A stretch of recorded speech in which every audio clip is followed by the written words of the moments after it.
The Battle of Kursk, fought in July and August of 1943, remains one of the largest tank battles in history and a defining moment in the Second World War. It was a clash of titanic proportions between Nazi Germany and the Soviet Union, involving nearly 6,000 tanks, thousands of aircraft, and millions of soldiers. Amid this massive and brutal confrontation, one story has persisted over the decades: the tale of a lone German Tiger I tank against all odds, standing its ground and fighting off up to 50 Soviet tanks. This story, part myth and part reality, exemplifies the terror, desperation, and mechanical brutality of the Eastern Front. To support our channel, please click subscribe. The Tiger I, or Panzerkampfwagen 6 Tiger Ausf E, was one of Nazi Germany's most formidable tanks.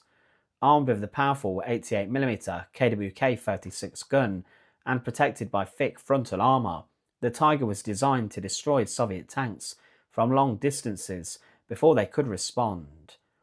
At the time of its introduction in late 1942 and early 1943, no Soviet tank could match it in one-on-one confrontation. But the Tiger was not without flaws. It was expensive to produce, mechanically unreliable, and extremely heavy. It could dominate the battlefield under the right conditions, but those conditions were not always guaranteed, especially during massive engagements like Kursk, where terrain, logistics, and overwhelming numbers could nullify even the most fearsome machines. Operation Citadel was Hitler's plan to pinch off the Soviet salient at Kursk and deal a decisive blow to the Red Army.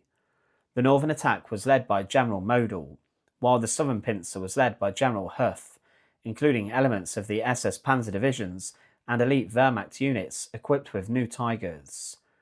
The Tiger tanks were meant to spearhead assaults, break through enemy lines, and cause panic amongst the Soviet tank crews. And indeed, in the opening days of the battle, Tiger tanks demonstrated their lethality. In well-prepared ambushes, a single Tiger could knock out multiple T-34s and KV-1s before retreating behind infantry and artillery cover. It is in this context that the legend of the lone Tiger tank arises.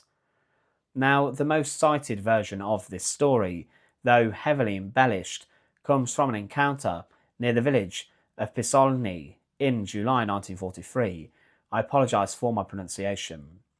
In this version, a lone Tiger, commanded by SS Unterscharführer Franz Staudegger of the 2nd SS Panzer Division Das Reich, allegedly took on a force of 50 Soviet T-34s advancing in formation. The story goes that Staudegger, spotting the Soviet tanks through dust and smoke, manoeuvred his Tiger into a defensive position, using terrain to his advantage. Over the next 2 hours, he reportedly knocked out over 20 tanks, forcing the rest to retreat in confusion. For his actions, Staudegger was awarded the Knight's Cross of the Iron Cross, Germany's highest battlefield honour. The numbers vary depending on the source.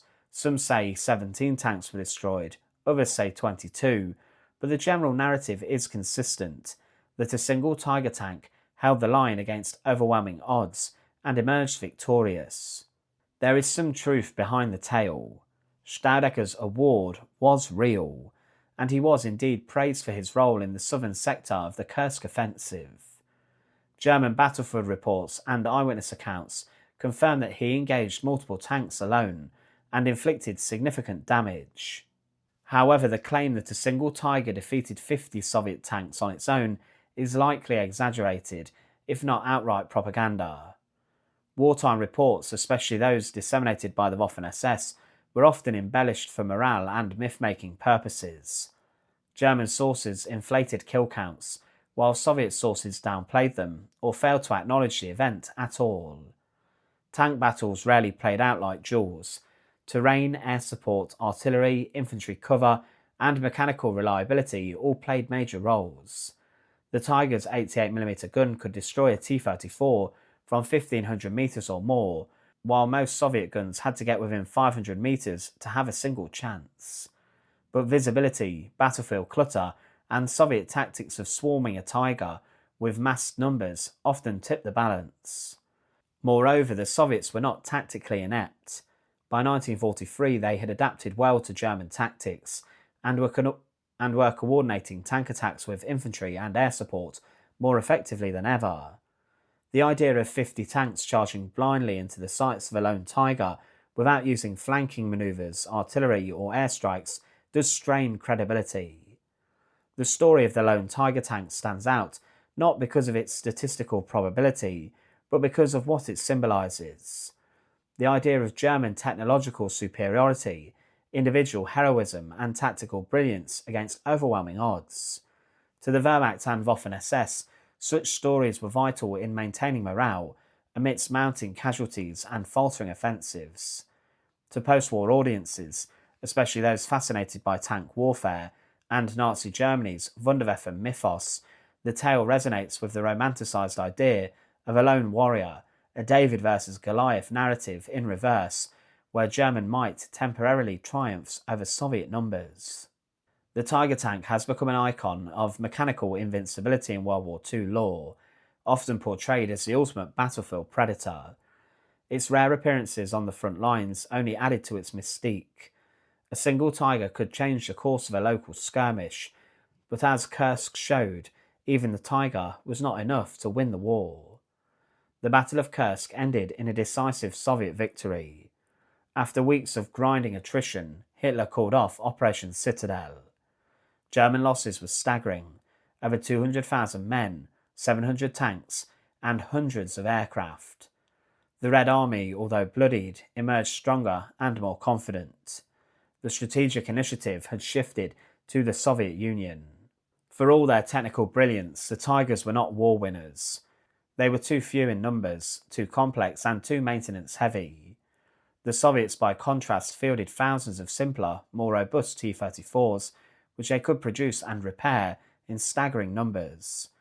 Kursk was not just a battle of tanks, it was a war of production lines and logistics. Even the Tiger's vaunted gun and armour could not compensate for being outnumbered 10-1. Many Tiger crews found themselves encircled, out of fuel or immobilised by breakdowns. Abandoned and blown up by their own crews, these behemoths became trophies for Soviet propaganda films. The tale of the lone Tiger tank at Kursk reflects the harsh contradictions of the Eastern Front, where moments of personal bravery occurred amid mass slaughter and where battlefield legends were shaped as much by political needs as by truth. Was there a Tiger tank that took on dozens of Soviet tanks? Possibly. Was it alone, unsupported, and victorious without qualification? Probably not. But that hardly matters in the grand scheme. The Battle of Kursk was not decided by one tank or one man. It was decided by industry, strategy, and attrition. Yet still in the smoky ruins of the Russian steppe, as steel clashed and earth burned, the image of one lone Tiger tank holding the line lingers, not just as history, but as a story soldiers told each other to make sense of the madness. Thanks for watching. To support our channel, please click subscribe down below, and once again, thanks for watching.